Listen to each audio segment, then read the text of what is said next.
స్కూల్లో టీచరు పిల్లలను 2 దెబ్బలు వేసినా తల్లిదండ్రులు అందులకు స్పందించకూడదు అంటున్నాడు వేమన గారు.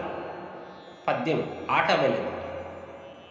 శాకికో కలుతికి చికాకు పడవైచి మైలతీసిలెస్స మడచినట్లు బుద్ధి నేర్పు గురువు గుద్దితేనేమయా విశ్వదాభిరామ వినురవేమా.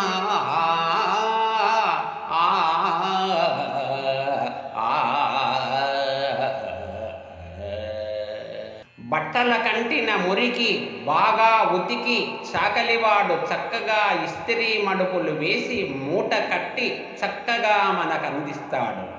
అట్లే పిల్లలకు బుద్ధి విద్య నేర్పే గురువు శిష్యుల్ని కాస్త శిక్షించినా మంచి దారిలో పెడతాడు కదా.